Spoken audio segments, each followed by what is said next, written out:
Callie's eye looking at today? Today, David, it's very difficult to find something on this building to pick out. But if I was to say I'm looking at a two-faced garage, then you'll have to work that one out. Two-faced, well, it has show windows facing the road and show windows facing from one end off the road. Is that the two faces, or No, there are more faces? Just take one step this way and you Yes. will see. Right, and if we look up there, it says Athol Garage. Oh, yes. And beyond it, it says First Choice Motors. Yeah. But it's on the same building. It is. So 2 garages, 1 building. Modern. In fact, very modern, aren't they? Well, 30 years old now. Oh, Well, that's modern to me. Well, yes, in fact, a bit more than 30. We're on Peel Road in Douglas, and there's an awful lot of traffic going past. And towards the Brown Bobby, on the left is this dual showroom. And, of course, before it was the Athol Garage and First Choice Motors, it was built, in fact, as Quayle's Garage, Yes. all of which belong to the same company. What But it's got a little added bit as well here as well. There's a bit on the end which yeah. says Athol Rent-A-Car. Yeah.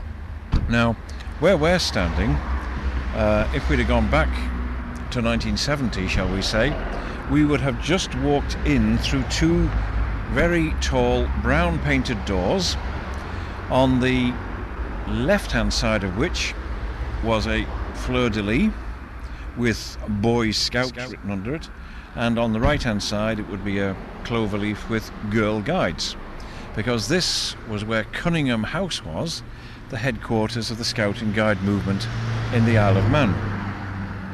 It was a large house, well, large-ish house, built 1833, in its own grounds, and in 1954, I think it was, 54-55, Willie Cunningham, of Cunningham's Camp fame, bought it at auction and then gave it to the Scout and Guide movement to be their headquarters.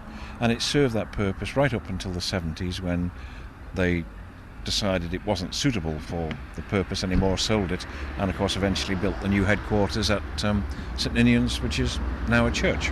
Looking through some of the old newspapers of 50 years ago, there was reference to an article which said, I think, the Hermitage, and that in 1955 Lady Baden-Powell was due to come and open the Hermitage. Now that's connected as well. Yeah, indeed she did.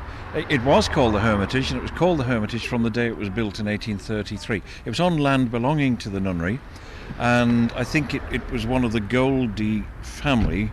Of course it was the Goldie Torbans, but it was a cousin, Goldie, who bought this corner of the estate, built the house, and alongside it, which is against the gable of this property just to our left, again the stone wall continues, there was another tall pair of gates which actually had a wicket gate in them, and there was about a 12-foot wide path which went down the side over the railway line. Oh, yeah. And then there was a complete field, sort of paddock down there. There's something built on it now, I don't know what. I think they were going to put the post office headquarters there, a sorting office, yes, at one time. Yeah. And then, of course, you went over the river and into the path that goes around the nunnery itself. So this Hermitage was what Willie Cunningham bought at auction. For many years it was the home of the Royston family, who of course had their monumental masons yard across the road, and at one point it was bought by St Matthew's Church to be their vicarage, and when they finished with it, St Mary's Church bought it to be a sort of club room come church hall, except it wasn't a hall, it was just a house.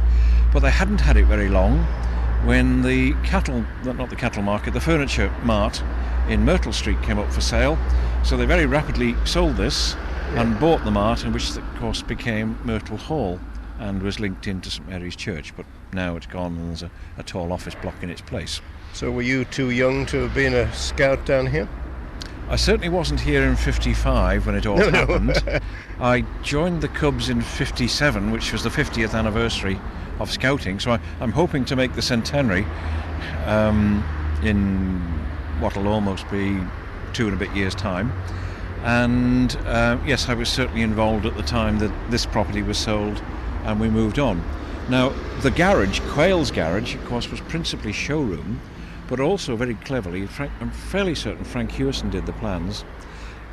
It's got a basement down underneath, and down underneath is all the workshops. Yes. So when you go down here and turn in, you come into the workshops back in underneath. So it greatly increased the facility which Quayle's Garage had, which is now in fact purely open space at the top, where cars are displayed for sale.